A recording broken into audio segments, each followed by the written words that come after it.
waiting on the final changes to Final Battle. I'm Matt Carlins, and this is just pro wrestling news for Friday, December 18th, 2020. This update is sponsored by IndieWrestling.us. We'll have the results from Thursday's NXT UK straight ahead, but first, Ring of Honor. Ring of Honor's biggest event of the year and its first pay-per-view since last December. We're talking about Final Battle. It's just hours away, but there is still some uncertainty surrounding part of the card. Last week, ROH announced that EC3, Flamita and Bandido are all out of the show due to COVID-19 testing protocols. Ring of Honor will announce changes to tonight's card during the free first hour of Final Battle. That's beginning at 8 p.m. Eastern Time. EC3 was set to battle Jay Briscoe. Flamita and Bandido were to defend their six-man tag team titles. As for the matches that will happen, Rouge will defend the ROH World Title against Brody King. Jonathan Gresham will wrestle twice.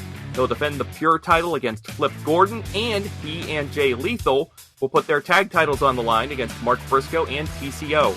Also, Danhausen can secure an ROH contract if he can beat Brian Johnson. WWE updating the card for Sunday's TLC show. The Fiend versus Randy Orton will now be a Firefly Inferno match. Also, a rematch from last Friday's SmackDown is set for TLC with Sasha Banks defending her women's title against Carmella.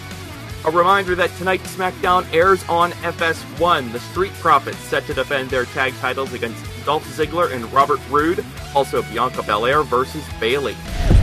New Japan Pro Wrestling.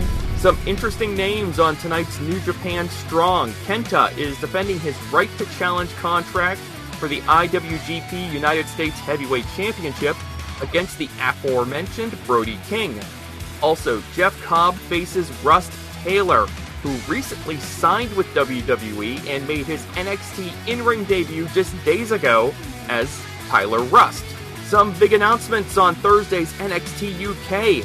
A-Kid will challenge Walter for the UK Championship in the new year, though there's no exact date just yet. There's a number one contenders match for Kaylee Ray's UK Women's title coming.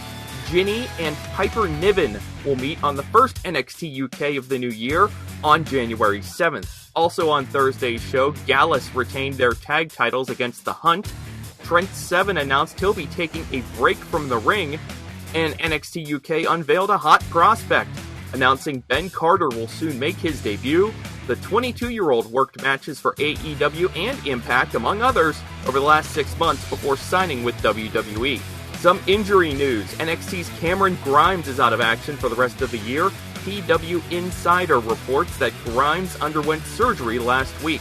Otis is disputing reports that a group of big guys, including himself, were recently ordered back to the Performance Center by Vince McMahon for some additional training. It wasn't like, hey, we were told this and that. Like, it will always be that Performance Center is a tool for us to get better. And if I see, if a big man wants to come up to me and he wants to work on stuff, or vice versa. I mean, we're always working. That was Otis speaking with Fox Sports' Ryan Satin.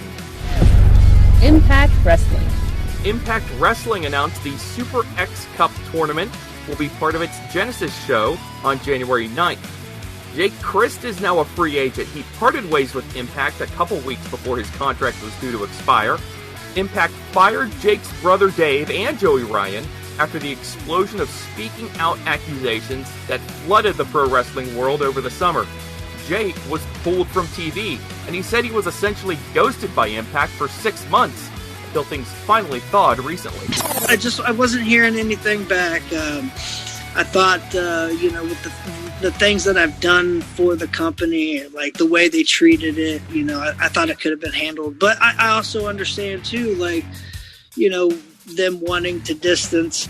Jake Crist on the Wrestling Inc. Daily podcast. Jake added he has no hard feelings toward Impact and loved his time there. Finally, the site of WrestleManias 4 and 5 will soon meet its end. But first, Atlantic City is holding an online auction for the chance to push the button to implode the former Trump Plaza Hotel and Casino. Money raised will go to the local Boys and Girls Club. And that's just pro wrestling news for Friday, December 18th. Our next update comes your way tomorrow morning, so be sure to subscribe so you don't miss a thing. We also thank you for your glowing rating or review. I'm Matt Carlins. Thank you for listening. This show is a member of the Sorgatron Media Podcast Network. Find out more at sorgatronmedia.com.